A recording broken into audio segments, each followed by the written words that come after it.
Okay, how's it going, guys? Welcome back to another video. Today I'm just going to be sitting down and talking to you guys for once because I feel like this is something I rarely do. I always forget that a lot of people actually enjoy these kind of videos where I just like sit down and talk to you guys and you can just get to know me on a deeper level. So I thought instead of a crazy vlog or me traveling or me doing some stupid challenge today, I would sit down, talk to you guys, answer some of your questions. When I say questions, what I mean is very deep, very personal questions which I asked you guys to give me on Twitter. You all supplied. I've actually got like a lot of very good questions which I'm going to answer in this video. I have no idea how long this is going to be. If you do like this kind of content, let me know. And I just think I get so caught up in making videos like just to try and get views, or like making videos just to try and gain more subscribers, but I forget sometimes that I already have like this huge fan base that want to just see like videos from me that isn't like me just trying to get views, like actually just like me talking to you guys and like telling you things and answering your questions and just getting on a more personal level. I mean, that's something we rarely do. Like I don't really like talk about many like deep and personal things in this channel, but for once I'm gonna change that. I'm gonna dig into the depths of my emotions and just tell you guys how shit my life is, basically. That was a joke, by the way, don't worry. My life is amazing, I think, in my opinion. I'm not sure, actually. What's the hardest thing about being so big on a platform? Do you get a lot of hate, and has it ever got to you more than you say it has? Okay, so first of all, I don't consider myself big at all. Like, I only have like 220 odd thousand subscribers. In my opinion, I've still got a very long way to go until like I'm satisfied with like what I've done, if that makes sense. I know I should be really proud of where I've come, what I've actually achieved. In my head, I can't really change that, but in my head, like, I am not big at all in this platform. Like, I don't see myself as, a big YouTuber or a big, like, social influencer. I'm very small time. We're getting there. We're growing every single day. The support that you guys have been giving me over the past few months has just been insane. Like, I have never felt more love at like this time in my life right now than I ever have before. And genuinely, it's the best feeling, like knowing that people care about you and just support you and like you make other people happy. It's unreal. I appreciate you guys so much. Anyone that sends me any love, anything like that, you guys are amazing. Okay, so I'd say the hardest thing about, having a following and, just having some subscribers and some kind of relevancy is that it's hard to like, when you meet new people, it's hard to tell their intentions. Like a lot of the time I'm meeting new people, they're really nice people, they're really nice to me, but then in the back of my mind I'm always thinking like, okay, are they trying to get like some clout off you? Are they trying to use you for something? Although most of the time like everyone has good intentions and they're just genuine nice people, there has been a few times when you can just tell so blatantly that people are trying to use you for the fact you have a bit of money, or trying to use you for the fact that you can give them a bit of fame, or that they want to come stay around my house and want to use me for something. It's just, I feel like it's harder for me to kind of trust people and to see people's intentions now that I have some kind of fame. I know I'm not famous, I just I have some followers. And also another thing which has kind of been getting like a bit worse recently is I feel like I don't really have like much privacy, if you know what I mean. Literally the other day I was stood in my kitchen, and like from my kitchen I can see all the way through the lounge onto the street, and there was literally two girls stood on the other side of the street, and they would like look to me all the way through my house and they'd just see me. I was in the comfort of my own home, I was just cooking, and these two girls, I don't know if they lived there or if they just come to try and see the house or something like that, but they were literally staring from my window at me. And then when they got in the car with their parents, they were in the car for a second, and the driver and the person in the passenger seat were like looking over through the window, and I made eye contact with them again. It's not really a big issue, like I don't mind that much, but it's just like I feel kind of like, I don't know, I feel like there are so many people watching me and so many people waiting for me to do something wrong, or I just feel like there's a lot of pressure to make sure I don't do anything wrong, I don't say anything wrong. Also, another thing is that people automatically assume I have a big ego and automatically assume that I don't have time for them. When I go home to where my mum lives and I see some of my friends are like, oh, you're so famous now, you're all this, you're all that, I'm really not. I'm literally the same person I was when I lived here, the same person I was when I went to school. Just now I honestly think I'm a lot better of a person than when I went to school. Like, I've learned so many things. In my opinion, I don't have a big ego, I think I'm a good person, and it's just really upsetting because people think that now I have some money and some fame. As I said, I don't actually have fame. People just automatically assume that I think I'm the shit. I'm a normal person. Question number 2, what advice would you give to someone who feels like there is no purpose left and they've hit rock bottom? That is such a deep question, and if you feel like you're at that point right now in your life, you should definitely talk to someone or seek help. To be honest, I think we've all kind of been there at some point in our lives, and if you haven't, then you've had a very like easy life in my opinion, because there's definitely been some days where I've just woken up and I'm in the shower and I'm like, fuck, like what is like life? What is the purpose of me being here? Like I literally don't bring much of a purpose. But then I try to convince myself, you know, everything's good. I make people happy. It sounds so cliche and so obvious, but honestly, just count your blessings and like remember everything you have good in your life. And even if you feel like nothing in your life is good, remember there are probably people who are in much worse situations, and you should still be grateful for the life you're living and the fact that you probably have a roof over your head, and the fact you're on the internet right now watching me on your screen. Like you have internet, you have electricity. Like I'm not saying like you should be happy, you have no reason to be sad, but what I'm saying is, you know, remember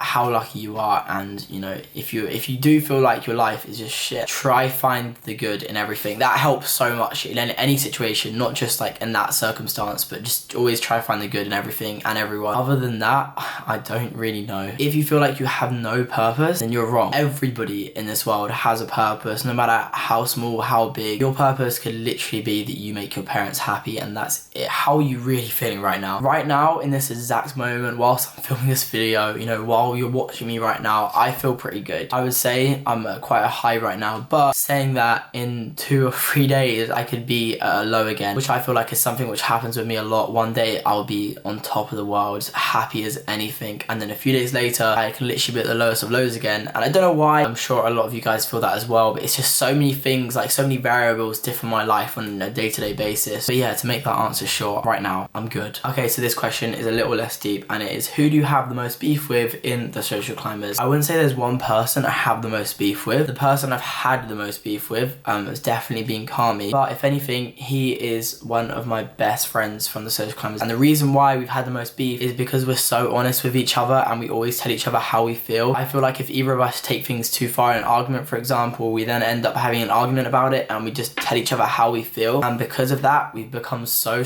close, and we literally never argue anymore. We get on so well. He's one of my best friends. I love him to bits. If you don't like him, you know, you don't know him. Unfortunately, you guys only know my friends, how they portray themselves online. I don't even watch most of my friends' videos. I only know them in real life, if that makes sense. But the thing I love about our friendship group is we do have a lot of arguments, and that's just because we don't keep things to ourselves. I know a lot of friendship groups where if, say for example, one person from the group does something wrong, no one in the group will speak up about it, and no one will do anything, no one will tell them, and it just kind of gets pushed under the rug. And that means that people like talk about each other behind each other's backs, and they will never say it to their face. If you're gonna say something behind someone's back, at least have the courage to say it to their face. And if you see them, don't be like, oh hey, how are you, miss you so much, love you, or like comment on their photos being like, you're so cute, because I know so many people that do this, and I'm like, what? You were literally messaging me being like they're being a bitch to you, you hate them and stuff, and then the next day you're commenting on their shit. Stop being fake. Just tell people how you feel, because if you tell people how you feel, tell people when they do things wrong, tell people when they upset you, they're gonna learn from that. They're gonna realize they did something wrong, and if you don't say anything, they'll never know, and they'll keep doing it over and over again. Do you ever regret moving out so young? I don't think I regret it, because I try not to regret many things in life, but I do feel like I've gone to a certain stage of life really quick, if that makes sense. Like all people my age right now, just going into year 13, they're doing their second year of A-levels, they all live at home with their parents. Whereas me on the other hand, you know, I haven't been to school in a year, I don't live with my parents, I pay for everything myself, you know, I have the stress of any normal adult, the fact that I have to earn enough money in a month to pay rent, I have to pay my bills, and because of that I feel like I'm gonna get to like 23 and I'm gonna be like, shit, I've partied for like 7 years straight, I'm now happy with myself, I can settle down, get a dog, get a family, and at that point all my friends will have literally just finished uni. I don't know if you're gonna get where I'm coming from, but basically what I'm saying is I'm moving forward in life a lot faster than other people are. I'm just questioning whether or not I'm, you know, rushing life, or I'm missing out really important things in my life because I'm just skipping to having a job and, you know, having a house and all these things which you literally will only do after a few years of finishing uni or something like that. Since moving out, I feel like I've learned so much, and I've become such a better person. I don't regret it at all. I'm just a bit upset that I missed out on things like uni and A-levels and just still being at school and that kind of experience, if you know what I mean. But obviously I'm 100% glad I'm doing what I'm doing now, because I'm being ambitious, you know, I'm chasing my goals and chasing dreams which I a few years ago thought would literally be impossible, and I'm also just kind of being different. I'm not following the crowd. I'm not being a sheep, so to say. I'm doing my own thing and trying to achieve something of myself. Have you ever experienced anxiety or any other sort of mental health? This question is so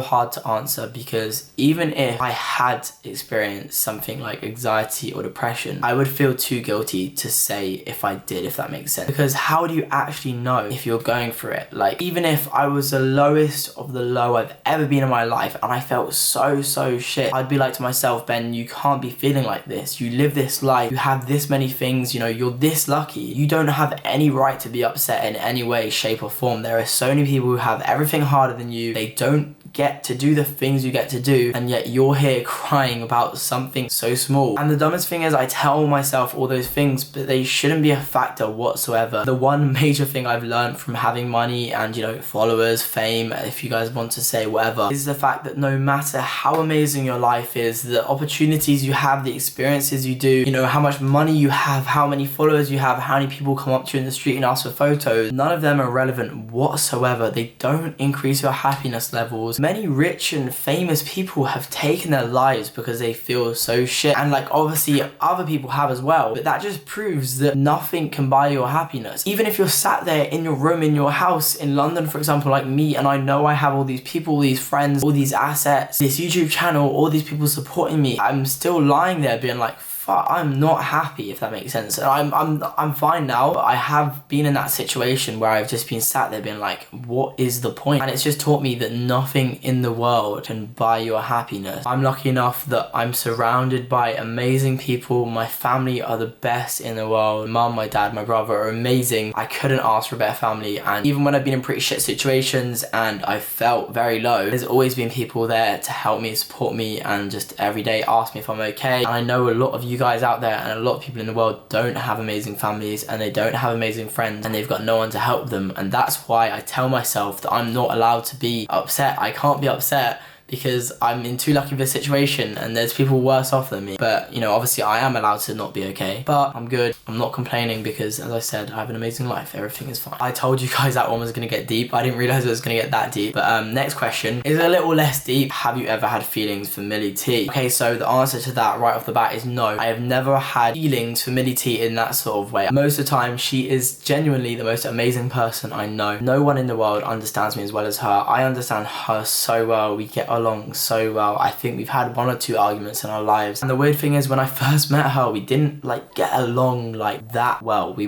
did get along, but I never thought that she would end up being like my bestest friend of all time. She is literally like everything to me. It sounds so cringy, but the amount she's helped me through, and just the fun times we've had together, and the fact that I could spend days and days and days with her and I couldn't get bored of the bitch. She just feels like family to me. If you don't like Millie T, there is something wrong with you. I'm pretty sure she feels the same way as I do about this. I honestly think no matter how big of an argument we had, we could not stop being friends, if that makes sense. But no, I do not see her in that way. I don't have feelings for her. We literally talk to each other about other girls and boys, if that makes sense. So it's not like that. It's just we are best of friends. Have you ever thought about quitting YouTube because it's all got too much at once? Oh my god, okay. Basically 100% yes. There has been many a time I just realized I had been talking for the past few minutes and my camera was not recording. I know for a fact this video has been extremely long. I am gonna have so much footage to edit. I'm gonna do the last question now. The last question, and possibly the deepest question of the whole video, is what has been the lowest point, like what has been the lowest time in your life? I don't really like talking about this because 1, it's not one of my fondest memories, and 2, I don't really want to give her any attention. And I don't hate this person because I try not to hold grudges. I try to forgive people, try to move on. It is quite hard to forgive this certain person for certain things they did. Okay, so the lowest point in my life so far was probably the night me and my ex-girlfriend, we didn't break up that night, but that was a night like a lot of shit happened, basically. I don't want this to go on because I've already kind of explained what happened between me and my ex-girlfriend. In that video, I feel like I was too nice and I didn't want her to get any shit for the fact she had been a bad person to me. I didn't want her to get a load of hate. I didn't want people to go over to her page and send her hate, and I don't want people to do that either. And before you think it wasn't the fact we'd broken up that I was so upset. It was the fact I'd been betrayed and I'd been lied to by someone I loved so much and someone I trusted so much. To give a bit of backstory, at this point I just moved into London. I had this new house. I was living with my friends. I was at such a high. All these things were happening in my life. life. It was like, wow, everything's being pieced together, everything is going great. Even better, when I moved in, I also met a girl. We started dating very soon on. I got feelings for her, she had feelings for me. It was the first proper relationship I'd had in my life where we'd both been kind of old.